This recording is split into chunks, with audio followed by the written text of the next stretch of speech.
Welcome back and good afternoon, everybody, on this lovely Saturday afternoon in January. I hope you're all having a good one so far.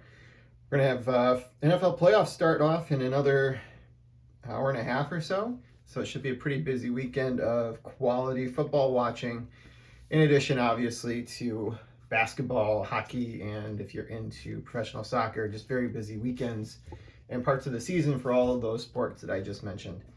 All right, this is going to be my final video of things I picked up in January so far. Probably the last things I'll be picking up in January too.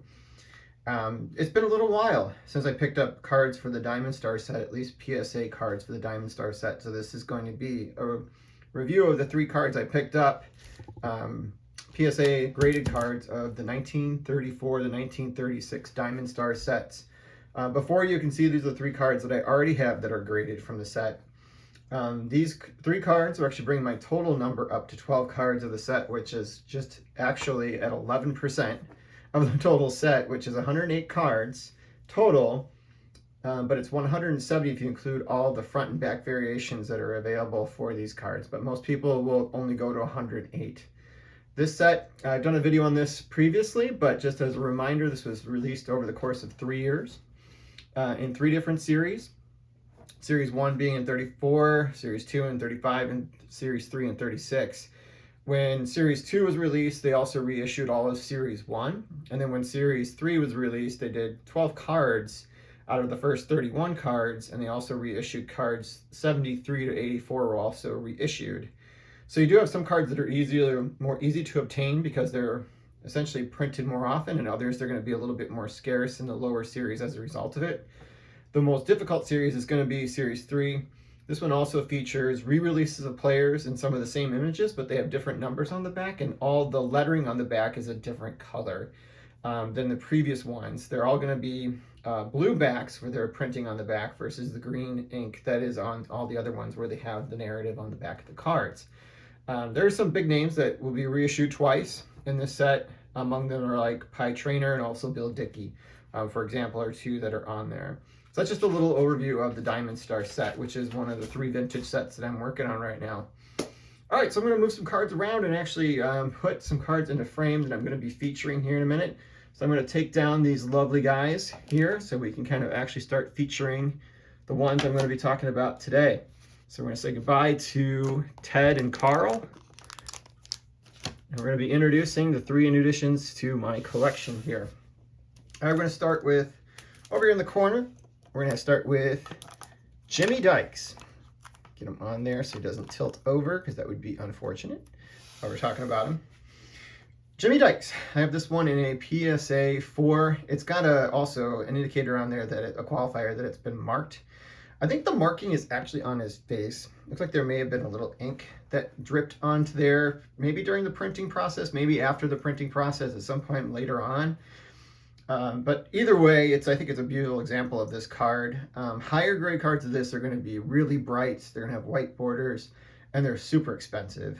So this is going to be a low grade set that I'm putting together because I'm not going to be trying to chase after cards that are thousands and thousands of dollars, even though I have to probably get a few that are close to it to complete the set, but those are going to be the big stars that are included in the set. I want to talk a little bit about Jimmy Dykes himself. For those of you who are baseball fans and historians, probably it's a name that's familiar because he was around organized baseball for years after his playing days.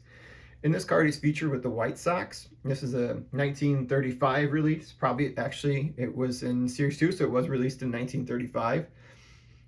Jimmy Dykes is known, at least locally here, as being one of the first 2 representatives from the Chicago White Sox to be in the very first All-Star game, which was at Comiskey Park in 1933.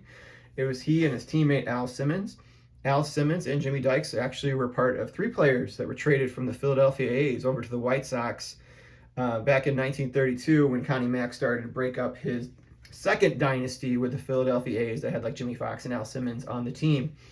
So that's how we acquired him. And this time in his career, he actually was a player manager. He'd actually taken over the reins in 1934. So this was his 2nd year as a manager, and he continued to manage on all the way until 1961. So this is actually I believe might be his last manager card.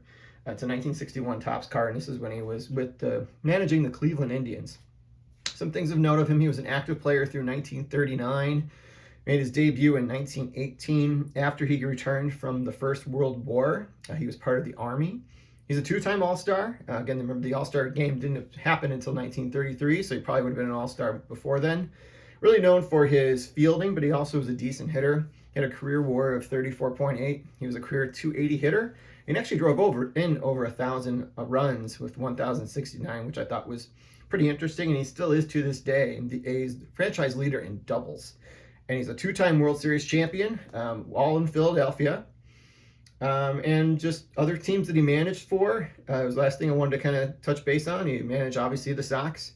He actually returned to the A's and was the very first manager after Connie Mack retired. Connie Mack actually selected him to be the first manager once he turned the reins over, which is a pretty cool bit of history. He also was the very first manager of the Baltimore Orioles after they moved from St. Louis to Baltimore. Also managed for Cincinnati and also Detroit. And then, as you can see, with Cleveland. He also did a lot of coaching, too, and he also managed in the minors as well. He's also kind of known, too, as being a manager that was traded for another manager. He and Joe Gordon were traded for one another later on in their, well, for him in his managing career, but for Joe, it was earlier on in his managing career. Very happy to be able to kind of add in Jimmy Dykes into my collection in there. So that is card number 42. All right, the next one is card number 57, and at PSA 3, it is going to be Cy Blanton. I don't want to say Joe, but Cy Blanton, who pitched for Pittsburgh and also for the Philadelphia Phillies in his short career and unfortunately short life. He pitched, his career record is 68-71. He only lived to be 37. Unfortunately, he died while he was serving a suspension from the Hollywood Stars for being out of shape when he was in the minors. Known primarily as an effective screwball pitcher in his time, he was a two-time All-Star, 1934, and also then again in 1942. I believe in 34 or 35, I can't remember which one years, he won his career high 18 games. He was the ERA champion in 1935. He had a career ERA of 3.55. And unfortunately, there's not much more I was able to kind of find about him. I'm sure there's more things interesting about his life. Unfortunately, when he passed, he left his wife and children. One of his sons actually did play some minor league baseball, but never made it to the majors later on. So that's the unfortunate story of Cy Blanton, card number 57 from the set, which would also be a Series 2 release. Here's another Series 2 release. We have Aussie Bluejay. This was also, again, released in 1935. This is a PSA 2. Unfortunately, it's probably the one that's kind of more the rugged of the three cards I got, even though the Cy Blanton is a little bit rugged too, but it came off as a higher grade, probably because its centering looks pretty good on this card. Aussie, he actually has a pretty interesting career in baseball because it spanned most of his life. He actually is from local here in the Chicagoland area. He grew up on Goose Island. For most of us who live here now in the Chicagoland area, Goose Island's known for Goose Island beer, specifically the Bourbon County beer. This is the one that actually pioneered and started the whole barreled age beer trend that we have going on, at least even to this day. They were the first one to put that together and into production in Bourbon County. And this is actually one of the local releases they do every year, the Proprietor Stout. So this has been drunk, so it is an empty bottle. So I have it back here. I'll take it off in the background. But anyway, he grew up in Chicago, went to Schurz High School, which is kind of familiar to me because actually it's not too far from my job. He was an active player from 1922 all the way until 1939 for the Washington Senators. He was an infielder primarily, had a WAR of 28.5, he had a career average of 272, had 1,751 career hits. Was known to be a very good infielder. There was a lot of records of him like kind of leading the league in fielding and in double plays during the point of his career. He appeared in just one All-Star game in 1935 for the Senators.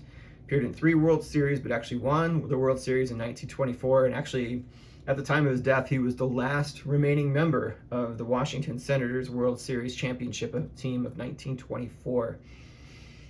During the offseason, he actually was a pretty self-made guy. He actually was really good with numbers and became an accountant in the offseason.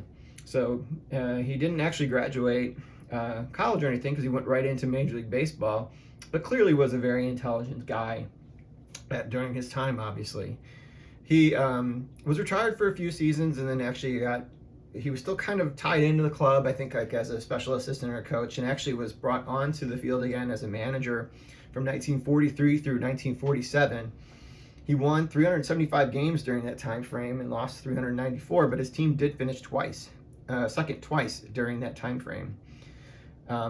Some other kind of note, he was actually named the farm system director in 1948 and actually remained with Washington as they moved to Minnesota, and I think he formally retired in 1961.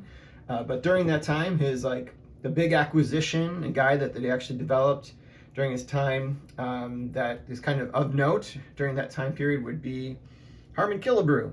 He was obviously a Washington Senator before he became a Minnesota Twin. He was actually a featured star and recruit in their farm system at the time that Ossie oversaw it.